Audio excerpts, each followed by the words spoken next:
আপনি কি কখনো এমন মুহূর্ত দেখেছেন যখন আপনার নিজের ভাই আপনাকে ঘর থেকে বের করে দেয়? আপনি যখন একা, দারিদ্র্য আর ব্যথার মাঝে ছটপট করছেন, তখন জীবন কি আপনাকে ভেঙে ফেলবে নাকি এক নতুন সুযোগ এনে দেবে? এই গল্পে দেখা যাবে কিভাবে এক ভাইকে বের করে দেওয়া হলো, কিভাবে কষ্টের জীবনে সে এক অদ্ভুত মেয়ের সঙ্গে দেখা করল, এবং কিভাবে প্রেম, ধৈর্য ও ক্ষমা তাকে নতুন জীবন দিল। কিন্তু প্রশ্ন হলো, সেই ভাই যে তাকে বের করেছিল তার কি হলো? সে কি কখনো বুঝতে পারল তার ভুল, নাকি তারও জীবনে কষ্ট আসে? শেষ পর্যন্ত কি হলো সেটা জানতে হলে পুরো গল্পটা শুনতেই হবে। গরম দুপুর, সারা শহর যেন আগুনে পুড়ছে। মোস্তফা তার ভাই রিয়াজকে রাগের তীব্রতার সঙ্গে চিৎকার করে বলল, তুমি আমার ঘরে আর থাকার যোগ্য নও, এখনই বের হয়ে যাও। রিয়াজ, যিনি সবসময় শান্ত স্বভাবের ছিলেন, হঠাৎ মাটিতে হোঁচট খেয়ে পড়ল। চোখে পানি আসে, কিন্তু সে কোনো শব্দ করতে পারল না। মোস্তফা ক্রোধে অন্ধ হয়ে তার ভাইকে ধাক্কা দিয়ে বাড়ি থেকে বের করে দেয়। রিয়াজ বাইরে চলে আসে। রাস্তায় রোদ প্রতিফলিত হয়। শহরের মানুষগুলো ব্যস্ত, কেউ তার দিকে তাকায় না। রিয়াজের মনে এক অচেনা শূন্যতা।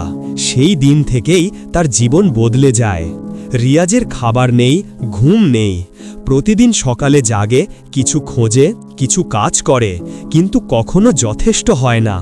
অনেক রাত হোটেলের গলিপথে কাটে, যেখানে ছায়ার মতো মানুষজন ঘুরে। তার শরীর দুর্বল হয়ে আসে, কিন্তু মনটা কখনো ভেঙে পড়ে না। একদিন সন্ধ্যায় সে একটি ছোট পার্কের বেঞ্চে বসে বিশ্রাম নিচ্ছিল। তখন হঠাৎ একটি মেয়ের দেখা পেল। তার চোখে অদ্ভুত এক জাদু, যেন সে শুধু রিয়াজকে খুঁজে বের করেছিল। মেয়েটির নাম ছিল মাহি। মাহি ছিল কেবল সৌন্দর্যের জন্য নয়, তার মনে এক গভীর বুদ্ধিমত্তা এবং মানবতার অনুভূতি লুকিয়েছিল। সে রিয়াজকে জিজ্ঞাসা করল, তুমি কি ঠিক আছো? তুমি কি সাহায্য চাও? রিয়াজ প্রথমবার কারো কাছে নিজের দুর্বলতা প্রকাশ করল। মাহি তাকে আশ্রয় দিল, খাওয়াল, জামাকাপড় দিল।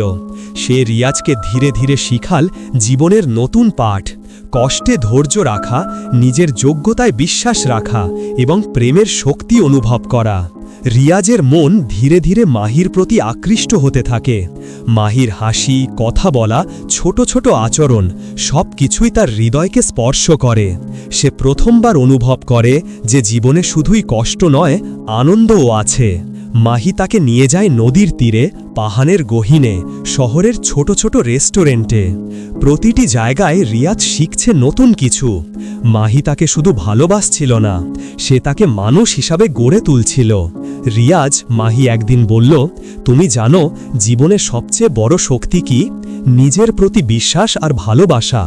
যদি তুমি নিজেকে মেনে নাও, তখন তোমার সামনে আর কিছুই অসম্ভব নয়। রিয়াজ চোখে জল নিয়ে শুধু মাথা নাড়ল। প্রেম শুধু অনুভূতি নয়, এটি তার জীবনের একটি নতুন অধ্যায় শুরু করল। অন্যদিকে মোস্তফার জীবন অচল হয়ে যাচ্ছে। তার ব্যবসা ব্যর্থ হচ্ছে, বন্ধুরা দূরে সরে যাচ্ছে, ঘর সংসার নষ্ট হয়ে যাচ্ছে। সে একসময় রিয়াজের কাছ থেকে সহায়তা চেয়েছিল, কিন্তু তখন সে ভদ্রভাবে ফিরিয়ে দিয়েছিল। এবার যখন মোস্তফা সম্পূর্ণ নিঃস্ব, তিনি দেখলেন রিয়াজ তার সামনে দাঁড়িয়ে আছে, একজন শক্তিশালী, আত্মবিশ্বাসী আর প্রেমের আলোয় জ্বলন্ত মানুষ। রিয়াজ, যার উপর অতীতে অবিচার করা হয়েছিল, এবার নিজেই হাত বাড়িয়ে বলল, ভাই, তুমি আমাকে বেল করেছিলে, কিন্তু আমি ক্ষমা করতে পারি। আসো, আবার শুরু করি। মোহিত মোস্তফা তার মাথা নিচু করল। সেই মুহূর্তে সে বুঝল, জীবনের সব প্রতিশোধের চেয়ে ক্ষমার শক্তি অনেক বড়। রিয়াজ এবং মাহি একসাথে শহরের এক শান্ত প্রান্তে বসে। রিয়াজ তার ভাইকে পাশে নিয়ে বলল, জীবনে কখনো অন্যের উপরে অন্ধ হয়ে বসো না, সব কিছু শিখে ক্ষমা করতে শিখো। প্রেম, বন্ধুত্ব, এগুলোই প্রকৃত শক্তি। মাহি হাসল, রিয়াজের হাত ধরে বলল, এভাবেই আমাদের জীবন নতুন দিকে যায়। কষ্টে পড়লেও ভালোবাসা এবং ধৈর্য সব কিছু কাটিয়ে দেয়।